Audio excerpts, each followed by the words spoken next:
August 1ರಂದು 371J ಅನುಷ್ಠಾನ ಸಮಿತಿಯಿಂದ ನಗರದಲ್ಲಿ ಪ್ರತಿಭಟನೆ. ಗಂಗಾವತಿ ಅತ್ಯಂತ ಹಿಂದುಳಿದ ಪ್ರದೇಶವಾಗಿದ್ದು ಕಲ್ಯಾಣ ಕರ್ನಾಟಕ ಪ್ರದೇಶಾಭಿವೃದ್ಧಿಗಾಗಿ ಸಂವಿಧಾನಬದ್ಧವಾಗಿ ನೀಡಲಾಗಿರುವ 371J ಅನುಷ್ಠಾನಕ್ಕಾಗಿ ಒತ್ತಾಯಿಸಿ ಆಗಸ್ಟ್ 1ರಂದು ಬೃಹತ್ ಪ್ರತಿಭಟನೆಯನ್ನು ನಡೆಸಲಾಗುವುದು ಅಂತ ಅನುಷ್ಠಾನ ಸಮಿತಿ ಅಧ್ಯಕ್ಷ ಇ ಧನರಾಜ್ ಅವರು ತಿಳಿಸಿದರು. ಅವರು ಮಂಗಳವಾರ ಪತ್ರಿಕಾ ಭವನದಲ್ಲಿ ಸುದ್ದಿಗೋಷ್ಠಿ ನಡೆಸಿ ಮಾತನಾಡಿದ ಅವರು, ಬೆಳಗ್ಗೆ 10 ಗಂಟೆಗೆ ನಗರದ ಶ್ರೀಕೃಷ್ಣ ದೇವರಾಯ ವೃತ್ತದಿಂದ ಶಾಂತಯುತವಾಗಿ ಮೆರವಣಿಗೆ ನಡೆಸುವ ಮೂಲಕ ಗಾಂಧಿ ವೃತ್ತದಲ್ಲಿ ಸಾರ್ವಜನಿಕ ಬಹಿರಂಗ ಸಭೆಯನ್ನು ನಡೆಸಲಾಗುತ್ತೆ. ಈ ಪ್ರತಿಭಟನೆಯಲ್ಲಿ ವಿವಿಧ ಸಂಘಟನೆಗಳು, ಶಾಲಾ ವಿದ್ಯಾರ್ಥಿಗಳು ಸೇರಿದಂತೆ ಚಿಂತಕರು, ಬುದ್ಧಿಜೀವಿಗಳು ಭಾಗವಹಿಸುತ್ತಾರೆ ಅಂತ ಹೇಳಿದರು. ನ್ಯಾಯಸಮ್ಮತವಾಗಿ ನಮ್ಮ ಭಾಗಕ್ಕೆ ವಿಶೇಷ ಸ್ಥಾನಮಾನ ಕಲ್ಪಿಸದೆ ಹೋದಲ್ಲಿ ಪ್ರತ್ಯೇಕ ರಾಜ್ಯಕ್ಕೆ ಮುನ್ನುಡಿ ಬರೆಯಬೇಕಾದ ಅನಿವಾರ್ಯತೆ ಇದೆ ಅಂತ ಎಚ್ಚರಿಕೆ ನೀಡಿದರು. ಈ ಸಂದರ್ಭದಲ್ಲಿ ಗೌರವ ಸಲಹೆಗಾರರಾದ ಚನ್ನಬಸವ ಸ್ವಾಮಿ, ಮುಖ್ಯ ಗುರು ಅಜ್ಮೀರ್ ನಂದಾಪುರ್ ಹಾಗೂ ಉಪನ್ಯಾಸಕ ಪವನ್ ಕುಮಾರ್ ಗುಂಡೂರು, ಪಂಪಣ್ಣ ನಾಯ್ಕ್, ವಿರೂಪಾಕ್ಷ ಗೌಡ ಸೇರಿದಂತೆ ಎಕೆ ಮಹೇಶ್ ಕುಮಾರ್ ಸೇರಿದಂತೆ ಇತರರು ಉಪಸ್ಥಿತರಿದ್ದರು. ವರದಿ ಪಂಚಯ್ಯ ಹಿರೇಮಠ್.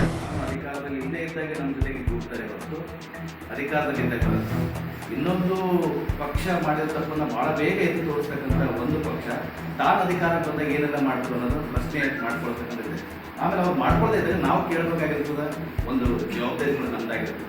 ನಮ್ಮದೇನಾಗಿರ್ತದೆ ಓಲೈಕೆ, ಜನಪ್ರತಿನಿಧಿಗಳು ಜನಗಳನ್ನು ಓಲೈಕೆ ಮಾಡೋದು, ಜನಪ್ರತಿನಿಧಿಗಳು ಪಕ್ಷಗಳನ್ನು ಓಲೈಕೆ ಮಾಡೋದು, ಈ ಭಾಗದ ಪ್ರತಿನಿಧಿಗಳಾಗಿ ಈ ಭಾಗಕ್ಕೆ ಬೇಕಾಗಿರ್ತಕ್ಕಂಥ ಕೇಳುವ ಕನಿಷ್ಠ ಸೌಜನ್ಯನಾದರೂ ತೋರಿಸಬೇಕು. ಜೊತೆಗೆ ಬಂದಿರತಕ್ಕಂಥ ಅಧಿಕಾರಿಗಳಿಗೆ ನಿರ್ದೇಶನ ಕೊಡ್ತಕ್ಕಂಥ ಒಂದು ರಾಷ್ಟ್ರವನ್ನು ಹೊಂದಬೇಕಾಗುತ್ತೆ. ನಮಗೇನಾಗುತ್ತೆ, ನನ್ನ ಕೆಲಸ ನಮ್ಮ ಜನಗಳನ್ನು ಹಂಗೆ ಇದೀವಿ ನಾವು. ನನ್ನ ಮಗನಿಗೆ 371 ಲಾಭ ಆಗುತ್ತೆ ನನಗೆ 371 ಬಗ್ಗೆ ಮಾತಾಡ್ತೀವಿ. ನಾವು ಎಲ್ಲಿವರೆಗೆ ಮಾತಾಡಂಗಿಲ್ಲ, ನನ್ನ ಮಗ SLC ಬರೋವರೆಗೂ ಆ ಸರ್ಟಿಫಿಕೇಟ್ ಬಗ್ಗೆ ಮಾತಾಡಂಗಿಲ್ಲ. ನನ್ನ ಮಗನಿಗೆ ನೀಟಾಗಿ ಸೀಟ್ ಸಿಗದೆ ಇದ್ದಾಗ ಅವಾಗ 370 ಬಗ್ಗೆ ಮಾತಾಡ್ತೀವಿ. ಓಲ್ 370 ಬಗ್ಗೆ ಮಾತಾಡ್ತಕ್ಕಂಥ ಅವಶ್ಯಕತೆ ಜನಗಳಲ್ಲೂ ಆಗಬೇಕು, ನಮಗೂ ಆಗಬೇಕು. ಆಮೇಲೆ ನಮ್ಮಿಂದ ಆಯ್ಕೆ ಆಗಿರ್ತಕ್ಕಂಥ ಶಾಸಕರು ಎಲ್ಲರೂ ಸಹಕಾರ ಕೊಟ್ಟಿದ್ರು. ನಾವು ಅವತ್ತಿನ ಸಂದರ್ಭದಲ್ಲಿ 371J ಸಾಕಷ್ಟು ಹೋರಾಟ ಮಾಡಿದ್ವಿ. ನಾವು 371J ಅಂದರೆ ಉದ್ಯೋಗ ಮತ್ತು ಶಿಕ್ಷಣ ಇದಕ್ಕೆ ಮೇಜರ್ ಅವಕಾಶ ಇತ್ತು. ಈಗ ಕೇವಲ ಹಸಿರು ಪ್ರತಿಷ್ಠಾನ ಸಮಿತಿಯವರು ವಿರೋಧ ಮಾಡ್ತಾ ಇದ್ದಾರೆ. ನಾವು ಸುಮ್ಮನೆ ಕೂತ್ಕೊಂಡ್ರೆ ಇವತ್ತು ಹಸಿರು ಪ್ರತಿಷ್ಠಾನ ಮಾಡ್ತಾರೆ, ನಾಳೆ ಬೇರೆ ಪ್ರತಿಷ್ಠಾನ ಅಂತೇಳಿ ವಿರೋಧ ಮಾಡ್ಕೊಂತ ಹೋಗ್ತಾರೆ. ಹಾಗಾಗಿ 371J ವಿಚಾರವಾಗಿ ಸಂಪೂರ್ಣ ಅನುಷ್ಠಾನಗೊಳಿಸಬೇಕು ಅಂತೇಳಿ ನಾವು 7 ಜಿಲ್ಲೆಗಳಿಗೆ ಸಂಬಂಧಪಟ್ಟಂತೆ ಎಲ್ಲರೂ ಕೂಡ ಹಂತ ಹಂತವಾಗಿ ಹೋರಾಟಗಳನ್ನು ಮಾಡಿಕೋಸ್ಕರ ನಾವು ಅದನ್ನು ತೀರ್ಮಾನ ಮಾಡಿದ್ದೇವೆ. ಆ 371Jಗೆ ನಾವು ಎಲ್ಲ ಕನ್ನಡ ಸಮಿತಿಗಳು ಸಂಪೂರ್ಣ ಬೆಂಬಲ. ಆಮೇಲೆ ನಾವು ಹಂತ ಹಂತವಾಗಿ 371J ಸಮಿತಿಯೊಳಗೆ ಏನು ತೀರ್ಮಾನ ತಗೊಂಡು ನಾವು ಕನ್ನಡ ಸಮಿತಿ ಕೂಡಿ ಅದನ್ನು ಅನುಷ್ಠಾನ ಸಮಿತಿ ವಿರುದ್ಧ ನಮ್ಮ ಯಾವುದೋ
ರಾಜ್ಯ ಸರ್ಕಾರ ಎಚ್ಚರಿಕೊಡ್ತೀವಿ. ನಾವು ಕರ್ನಾಟಕದವರು ಹೈದರಾಬಾದ್ ಕರ್ನಾಟಕದ ಅಲ್ಲದವರು ಅನ್ನುವಂಥ ಒಂದು ವಿಷಯವನ್ನು ಕ್ರಿಯೇಟ್ ಮಾಡೋದು. ನಮ್ಮ ಭಾಗದವರಿಗೆ ಪ್ರಮೋಷನ್ ಇನ್ನೂ ಸಿಕ್ಕಿಲ್ಲ ಅಂತ ನಮ್ಮ ಸ್ನೇಹಿತರು ಇವಾಗ ಹೇಳಿದ್ರು. 5-6 ಜನ ಗೆಳೆಯರು ನಿನ್ನೆ ಪ್ರಮೋಷನ್ ಆಯಿತು. ಅವ್ರು ಹೈದರಾಬಾದ್ ಕರ್ನಾಟಕದವರು, ನನ್ನ ಗೆಳೆಯರು ಹೈದರಾಬಾದ್ ಕರ್ನಾಟಕದ. ಆದರೆ ಹೈದರಾಬಾದ್ ಕರ್ನಾಟಕದ ಅಲ್ಲದವರು ಅಂತಂದು ಹೇಳ್ಕೊಂಡು ತೆಗೆದುಕೊಳ್ಬೇಕಾದಂಥ ಪರಿಸ್ಥಿತಿ ಬಂದಿದೆ. 8% ನಮ್ಗೆ ನ್ಯಾಯಯುತವಾಗಿ ಕೊಡಬೇಕಾದಂಥ ಏನಿದೆಯಲ್ಲ, ಅದರಲ್ಲಿ ಸಂಪೂರ್ಣವಾಗಿ ಅನ್ಯಾಯ ಆಗ್ತಾ ಇದೆ.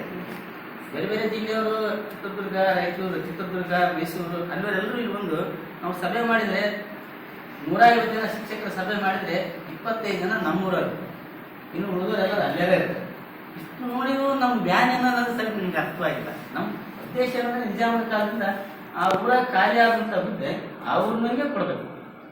ಆದರೆ ಆ ಊರಲ್ಲಿ ಖಾಲಿ ಆದಂಥ ಹುದ್ದೆ ಬೇರೆ ಊರನ್ನು ಬಂದು ತಗೊಳ್ತಾ ಇದ್ದಾರೆ. ಈಗ ಅಧಿಕಾರಿಗಳಿಗೆ ಯಾಕೆ ಅಂದರೆ ಅವ್ರಿಗೆ ಸರಿಯಾದ ಸರ್ಕಾರದ ಡೈರೆಕ್ಷನ್ ಕರೆಕ್ಟ್ ಇದೆ. ಅವ್ರಿಗೆ ಸರ್ಕಾರದ ಆದೇಶಗಳನ್ನು ಸರಿಯಾಗಿ ಅನುಷ್ಠಾನಕ್ಕೆ ತರೋದು ಯಾರಂದ್ರೆ ಅಧಿಕಾರಿ. ಅವರು ಏನು ಮಾಡ್ತಾ ಇದ್ದಾರೆ, ರಾಜಕಾರಣಿಗಳಿಗೂ ದಾರಿ ತಪ್ಪಿಸ್ತಾರೆ, ನಮ್ಮ ಹುಡುಗರಿಗೆ ದಾರಿ ತಪ್ಪಿಸ್ತಾ ಇದ್ದಾರೆ. ನಮ್ಮ ಧನರಾಜ್ ಅವರು ಹೇಳಿದ್ರೆ 2002 ನಮ್ಮ ಸ್ನೇಹಿತರು 3 ವರ್ಷ ಮಕ್ಕಳಿಗೆ 371 ಸರ್ಟಿಫಿಕೇಟ್ ಕೊಡಲಿಲ್ಲ. ನಾನು 2-3 ಸಲ AC ಅವ್ರಿಗೆ ಫೋನ್ ಮಾಡಿದೆ. ನಾನು ಅವ್ರ ಅಣ್ಣ ಕೊಟ್ಟಿದ್ದೆ, ನಿಮ್ಗೆ ಯಾಕೆ ಕೊಡ್ತಾ ಇಲ್ಲ ಅಂದರೆ, ಸರ್ ಅವ್ರ ಅಣ್ಣಂದನ್ನು ಕ್ಯಾನ್ಸಲ್ ಮಾಡ್ತಿದ್ರು. ಯಾಕೆ ಕ್ಯಾನ್ಸಲ್ ಮಾಡೋದು? ದಾಖಲೆಗಳು ಅದು ಒಂದೇ ಕೇಳಬೇಕಂತೇನಿಲ್ಲ. ಅವ್ರು ಇಲ್ಲಿಯವರೇ ಎತ್ಕೊಂಡು ತಪ್ಪಲಿ ಆದರೆ ಹೇಗೆ? ಅದಕ್ಕೆ ಈ ಮಾಹಿತಿಯನ್ನು 1ನೇ ತಾರೀಕು ಎಲ್ಲ ಸರ್ಕಾರಿ ಕಾಲೇಜು, ಅನುದಾನಿತ ಕಾಲೇಜು, ಅನುದಾನರಹಿತ ಕಾಲೇಜು, ಸಾಹಿತಿಗಳು, ವಿಚಾರವಾದಿಗಳು, ಪಬ್ಲಿಕ್ಕಿಂದು ಹೊಣೆಗಾರಿಕೆ ಭಾಳ ಮುಖ್ಯವಾದದ್ದು. ಇನ್ನೊಂದು ವಿಷಯ ಹೇಳ್ತೀನಿ ನಮಗೆ, ನಮ್ಮ ಭಾಗದಲ್ಲಿರುವಂಥ ಹೈದರಾಬಾದ್ ಕರ್ನಾಟಕದ ಭಾಗದಲ್ಲಿರುವಂಥ ಎಷ್ಟು ಅನುದಾನಿತ ಶಿಕ್ಷಣ ಸಂಸ್ಥೆಗಳು ಪಟ್ಟಿ ಮಾಡಬೇಕಾದ್ರೆ ಅಲ್ಲಿರೋರೇ ಇಲ್ಲ, ಕಡಿಮೆ. ಸರ್ಕಾರದಿಂದ ವಂಚನೆ ಆಗೋದಿಲ್ಲ, ನಮ್ಮವರೇ ನಮ್ಮಿಂದ ವಂಚನೆ ಆಗಿದ್ದಾರೆ. ನಮ್ಮ ನೀರು ಭಾಳ ನಡೀತದೆ. ಸರ್ಕಾರದಿಂದ ಸಿಗೋದಾಗಿತ್ತು ಸರ್, ಇಲ್ಲಿ ಭಾಳ ಅವಕಾಶ ಇದಾವೆ ಸರ್.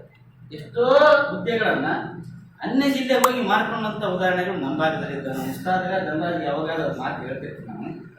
CBSಯಿಂದ ಗಾಂಧಿ ಸರ್ಕಲ್ಗೆ ಬಂದ್ವಿ.